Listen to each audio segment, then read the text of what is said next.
Donald Trump pushing back now as more women are coming out of the woodwork to make charges against him.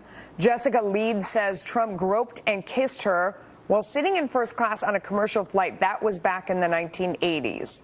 Rachel Crooks says he kissed her years ago while waiting for an elevator at Trump Tower, where she worked for another company.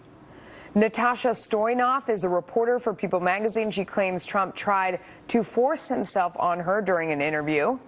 Former Miss Washington Cassandra Searles claims he grabbed her backside and invited her to his hotel room.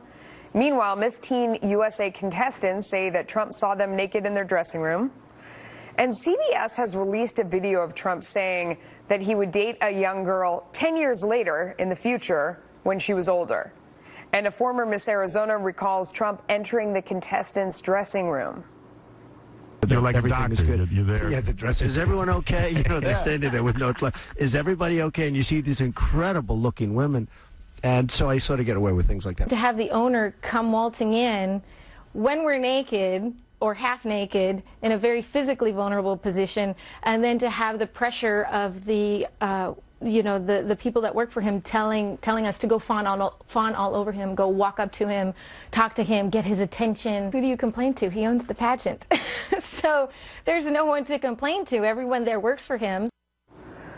All right, Trump tweeting earlier, the phony story in the failing New York Times is a total fabrication written by the same people as last discredited story on Woman. Watch.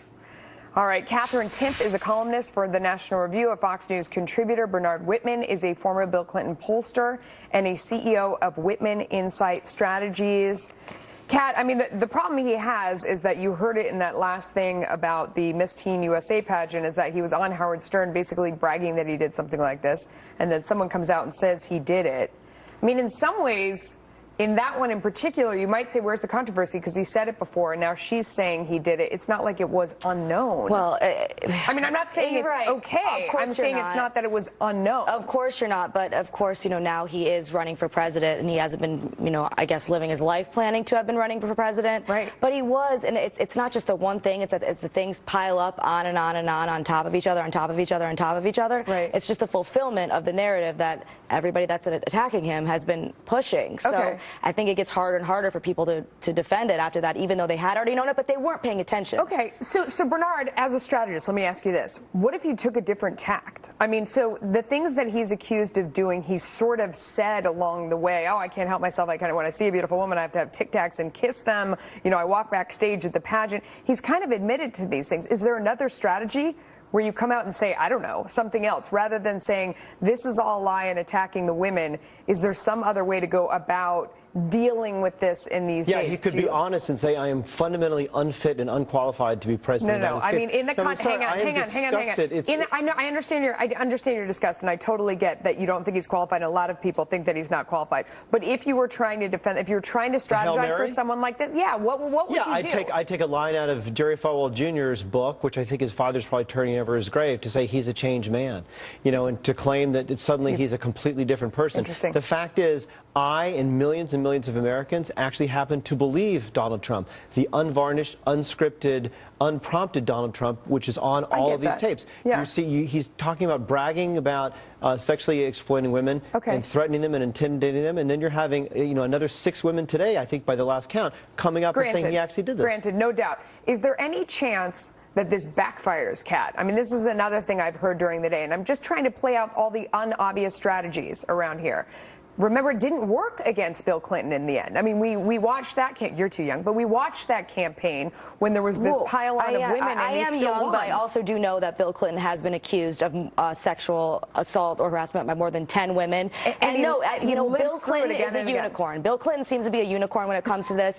There's been nobody else who has been repeatedly accused by more than 10 women and seems to still be a feminist hero. It's bad. It's what Bill Clinton did was bad. Hillary defending was bad. What Trump's doing is bad. It's all bad. It shouldn't be a political issue. It should be a human issue. Yeah, well, without question. But then this is kind of where we are in this campaign. And I understand your outrage on Donald Trump, and without question. But there are a lot of people on the other side who who feel the same outrage about Hillary Clinton and feel like she's so corrupt and she's a liar, and then there's Bill Clinton, and that both of these people are deplorable. So maybe at some point you set aside that they're both kind of horrible, you can't, Melissa. and you vote on the issues. You know what? I wish we were here today talking about other issues than this extraordinary issue of sexual harassment and sexual abuse and sexual predatory behavior. But we're not. You know, we could be talking about the fact that Donald Trump wants to give away $3 trillion to the rich, which was reported by the Wall Street Journal on Tuesday. Nobody's talking about it. Unfortunately, we're talking about character. And if you compare the two, you could elect the first woman president,